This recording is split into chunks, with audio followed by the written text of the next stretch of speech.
Muito bem, nessa época de crise hídrica e que leva a uma crise energética, como é o caso que nós temos hoje no Sudeste, onde os reservatórios estão aproximadamente com 26%, vem à cabeça energias renováveis.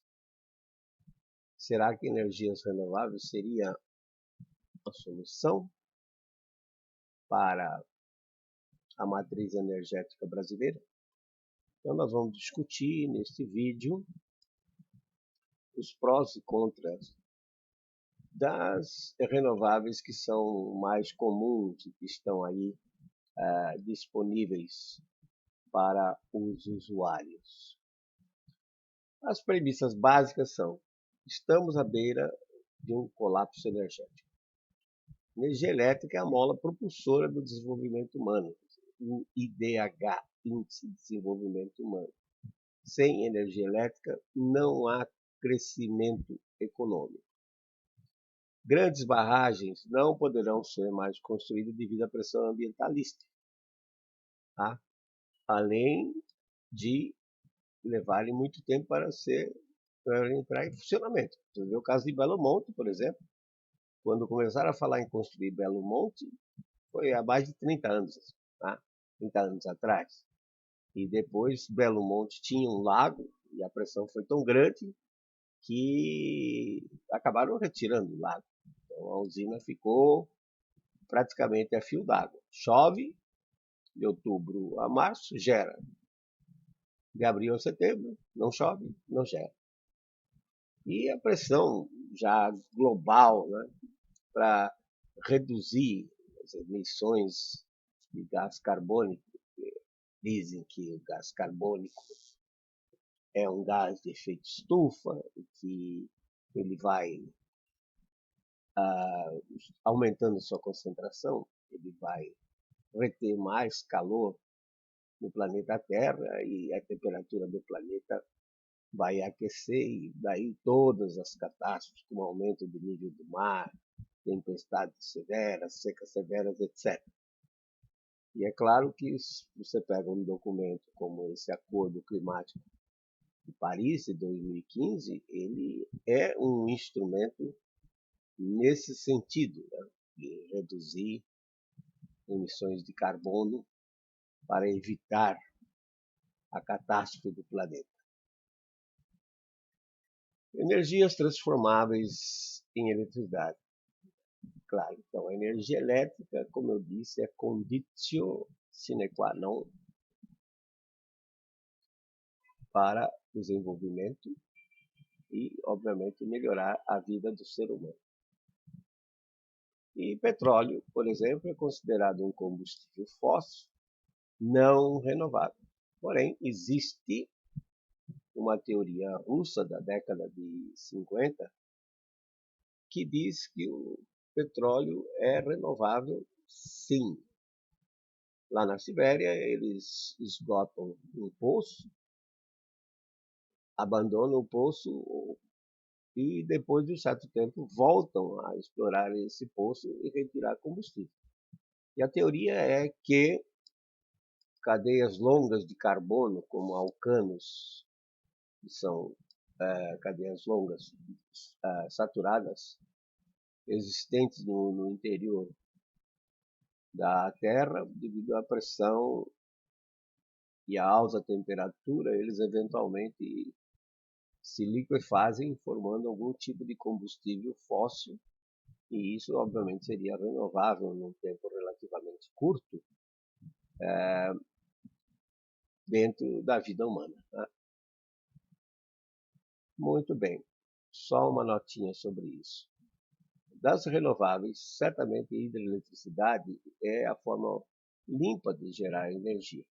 Existem restrições com relação aos lagos dos reservatórios, principalmente no caso da Amazônia, porque esses lagos, como o Tucuruí, por exemplo, eles foram cheios com a vegetação dentro. E a vegetação entra em decomposição e emite metano. E o metano também é um gás de efeito estufa que contribuiria para o aumento da temperatura do planeta. Mas, na realidade, não existe fundamentação científica que prove isso. Prove que esse impacto negativo do lago eventualmente modificaria o clima do planeta. E localmente, até os efeitos dos lagos, eles são benéficos. Por exemplo, você pega o lago do Itaipu, durante o inverno, como a água armazena calor, né, durante o dia, diminui o risco de geadas durante a noite numa faixa na margem, né, em torno do lago. Então, nesse caso, o efeito é até benéfico. Solar. Temos basicamente duas aplicações. Solar, a mais comum, a mais badalada atualmente, mais propagandeada é a fotovoltaica, que nós vamos chamar de PV, porque foto em inglês se escreve com PH. Eu diria que ela é uma solução para pequenos aproveitamentos. Se você quer, por exemplo, reduzir os custos do seu consumo residencial, você coloca um sisteminha desse, né, que vai te ajudar a reduzir o consumo da energia que vem da concessionária. Iluminação pública é um bom negócio, né? Você tem um poste, tem um painelzinho, esse painel carrega a bateria durante o dia, tem a luminária, uma célula fotoelétrica. Quando escurece, liga a luminária e muitos deles têm autonomia aí para mais de 15 dias, né? Então, dessa forma, você teria um poste totalmente autônomo, você não precisa de fio nenhum e não consumiria energia elétrica, digamos assim, gerada, né, pelas fontes, notadamente hidrelétrica. E esse é um problema sério, né, porque o custo da energia elétrica aumentando, como agora, que a ANEEL aprovou no final de junho o aumento da tarifa da bandeira vermelha em 59%, isso vai custar muito mais. Então, você imagina para as prefeituras, muitas vezes a prefeitura não tem dinheiro para manter a iluminação pública. E esses postos autônomos não só poderiam ser usados para iluminação pública, como também numa fazenda, se você quer iluminar a fazenda, a estrada da fazenda, ou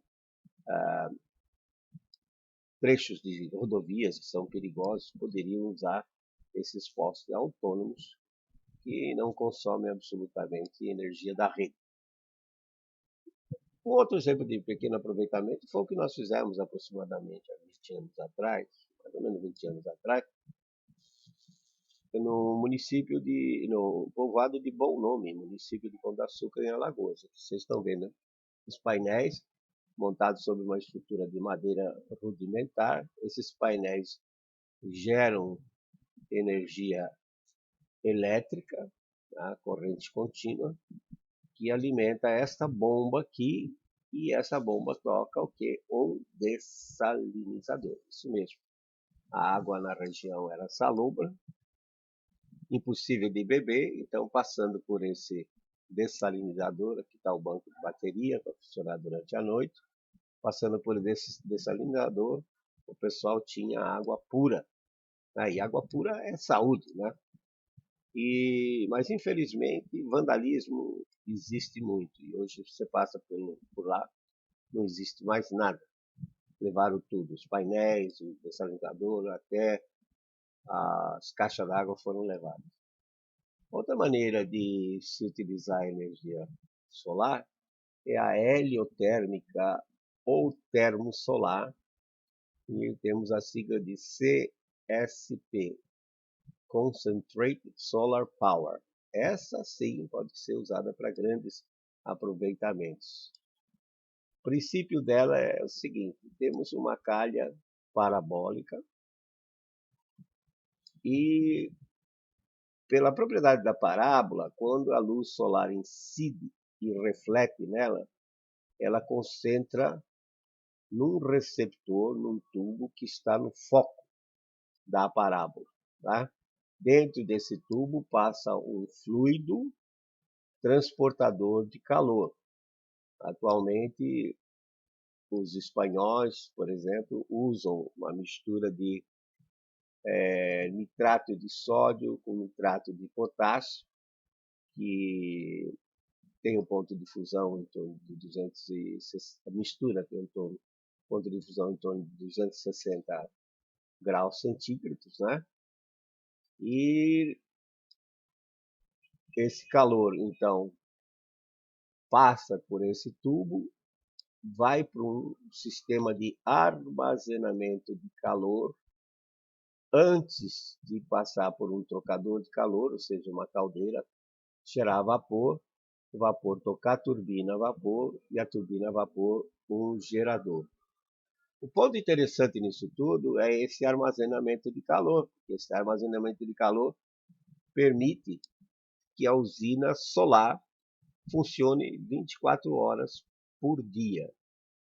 Quer dizer, energia elétrica nós não sabemos armazenar. Desde que Volta inventou a pilha no século XIX, até hoje praticamente a pilha, a bateria não mudou muito.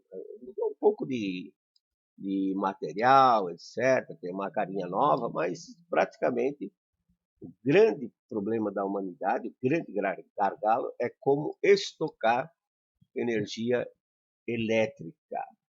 Mas calor nós sabemos muito bem como estocar, e armazenando calor durante o dia permite que a CSP funcione 24 horas por dia. Então, quando a gente faz a comparação da PV com a CSP, nós temos alguns pontos a serem destacados.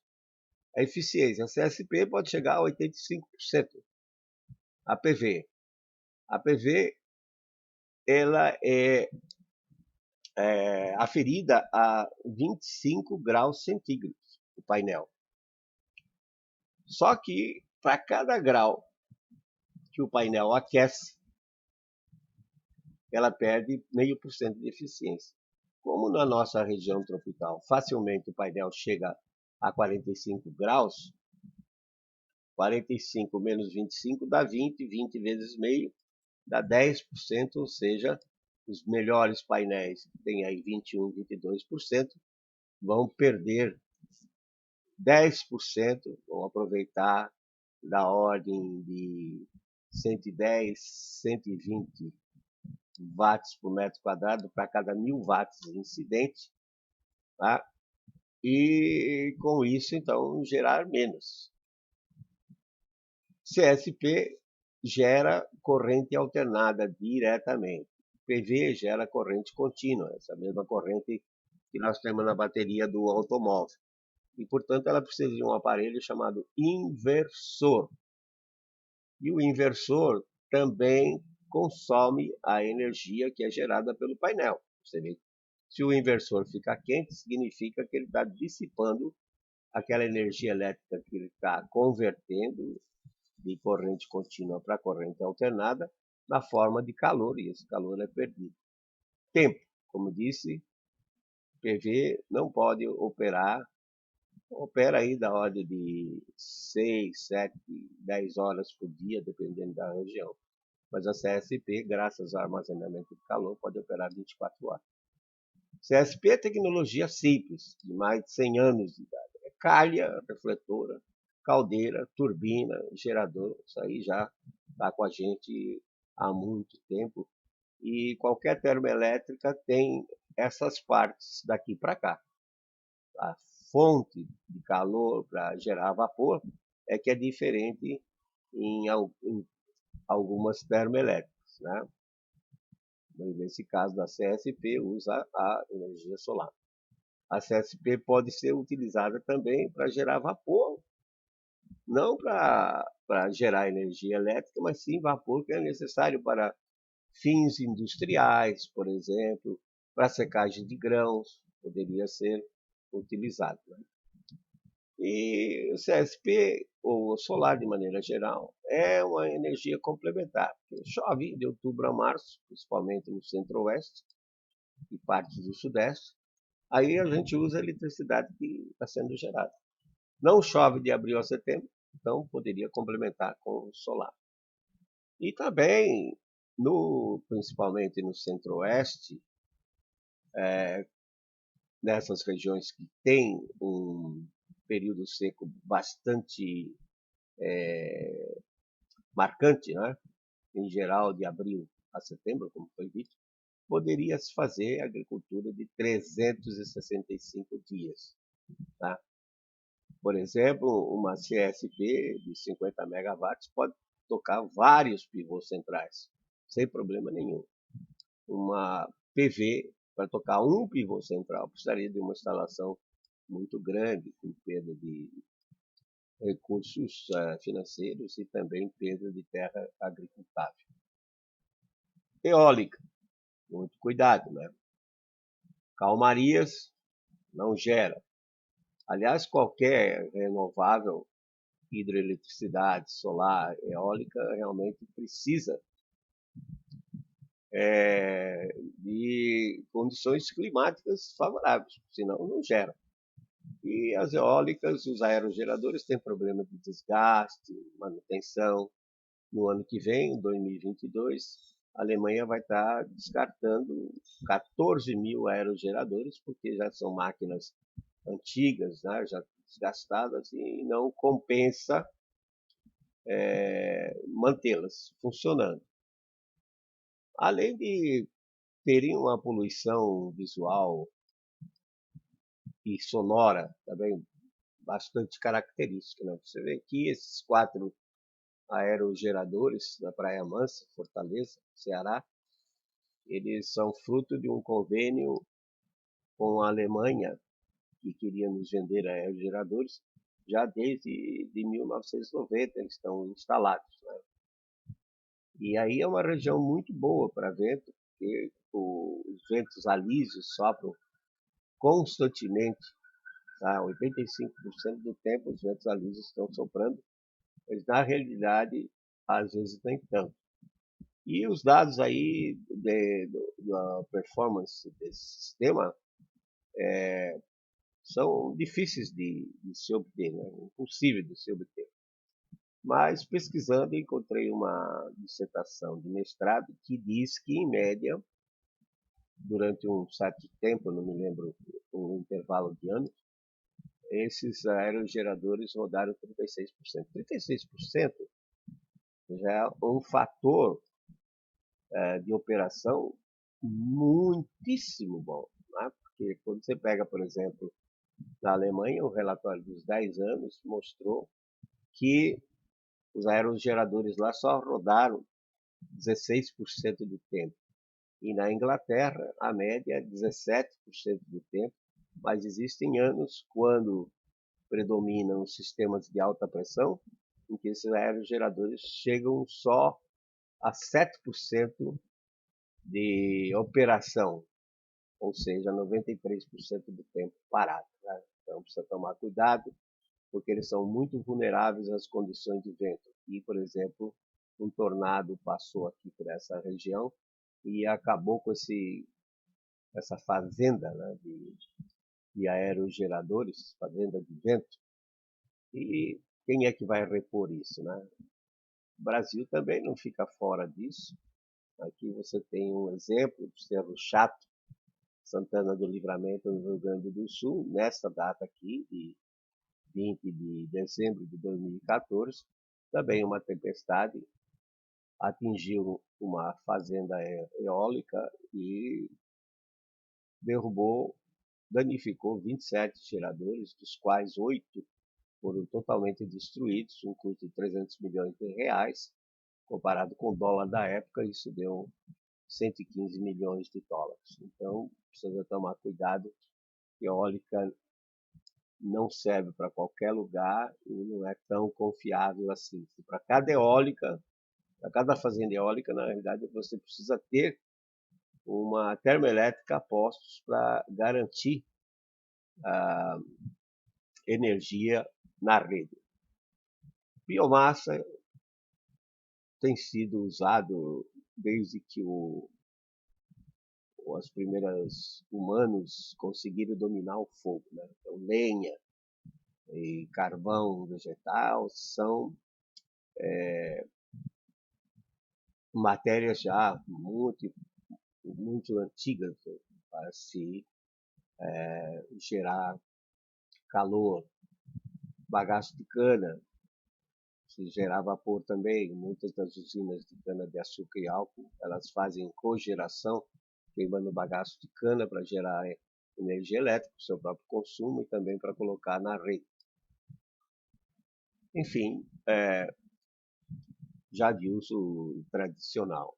O álcool, nós temos álcool de cana, temos álcool de milho, mandioca, álcool de celulose, agora a segunda geração de álcool que veio do bagaço de cana, também é utilizável porque é facilmente transportável como petróleo e gasolina. Biogás, esse aproveitamento de metano, de biodigestores, né? Fermenta-se os resíduos orgânicos e o metano é utilizado para queima. Tem um exemplo aí no lixão da cidade de São Paulo, tem uma usina desse tipo. Bioóleo é uma outra possibilidade também, que seria obtido pela pirólise da madeira, do carvão vegetal, sem presença de oxigênio a 500 graus centígrados. Mas eu sou bastante fã dessa que está aqui em verdinho, né, que são óleos vegetais de palmáceas, de maneira geral, mas que na Amazônia poderiam ser usadas as palmáceas nativas, por exemplo, como o buriti, e nós estimamos que a Amazônia tem aí da ordem de 20 milhões de hectares de buritizais nativos. Macaúba, a Embrapa nos diz que tem uma área de 12 milhões de hectares de macaúbais nativos. O macaúba se estende até a região do Pantanal.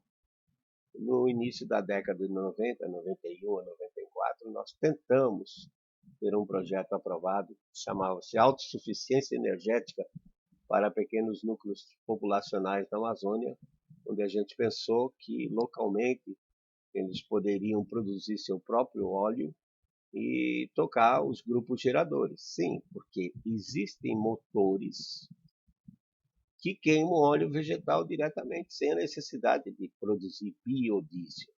Tá? Então, motores queimam diretamente e poderiam ser usados nesses pequenos núcleos, sendo o combustível óleo vegetal de palmácia nativa produzido lá mesmo. Lá. É claro que existem novas tecnologias que estão sendo testadas, por exemplo, uma bonita é a magnetohidrodinâmica. Os japoneses construíram um catamarã em cima de 2 tubos ocos, e esses tubos então têm uma bobina eletrificada, gera um campo magnético, e quando a água salgada passa por esse campo magnético, as partículas elétricas na água são aceleradas por as forças chamadas forças de Lorentz, e com isso empurra o barco para frente, para transformar isso em uma maneira que se possa utilizar comercialmente. Eu creio que vai demorar um certo tempo ainda. Foi construída uma folha biônica que faz, entre aspas, fotossíntese, e já produz álcool isopropílico diretamente. Também foi feita uma tentativa de se usar a bactéria Escherichia coli modificada com cianobactérias para produzir diesel diretamente sob a luz do sol, mas parece que não houve muito êxito nisso aí. Enfim, o ser humano está sempre procurando novas tecnologias que venham gerar energia elétrica. E para finalizar, gostaria que vocês pensassem no seguinte: o óleo de palma, que é uma commodity, para nós essa palma é conhecida como dendê africana, né? O nome científico dela é Elais guineensis, da Guiné. E, embora ela seja exógena e no início tenha tido alguns problemas de doenças, como anel vermelho, amarelecimento fatal, parece que isso já foi superado. É uma palmeira que tem sido estudada há mais de 70 anos, sendo melhorada, está bem adaptada ao Brasil e apresenta um potencial de 5 toneladas de óleo por hectare por ano. Estima-se que a Amazônia Legal tenha cerca de 340 mil quilômetros quadrados de áreas consideradas degradadas, um território equivalente ao da Alemanha. A Alemanha tem 350 mil quilômetros quadrados. Então, se essas áreas fossem recuperadas integralmente com plantações de bebê, poderia produzir 1,2 bilhões de barris de óleo combustível, com grandes vantagens. Pode ser queimado diretamente, portanto não necessita de refino ou destilação. O ciclo de carbono, em princípio, é fechado, porque no que se queima esse óleo, o CO2 vai para a atmosfera e no próximo ciclo vegetativo a planta, por fotossíntese, retira o carbono, o gás carbônico do ar. E o mais importante que eu acho é que esse tipo de combustível, ao ser queimado, não emite dióxido de enxofre, SO2. Durante a queima de petróleo, por exemplo, vai depender do petróleo, alguns são mais ricos em petróleo e carvão mineral, alguns são mais ricos em enxofre, outros menos. Mas o CO2 sai, combina-se com a umidade atmosférica e produz aerossóis, pequenas gotículas de ácido sulfúrico, que é causador de doenças respiratórias e de chuva ácida. E o óleo de palma não tem dióxido de enxofre. Tem um pouquinho de enxofre, mas é besteirinha, nada a preocupar.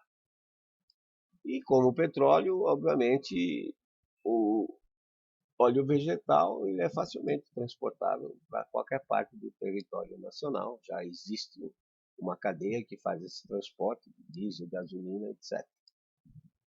Então a conclusão que eu chego é que realmente a CSP, as calhas parabólicas, elas podem ser complementares para gerar energia, particularmente durante o período de abril a setembro, que não chove, e que o óleo vegetal de palmáceas ou da palma pode sim melhorar a matriz energética brasileira, usando tanto no transporte, né,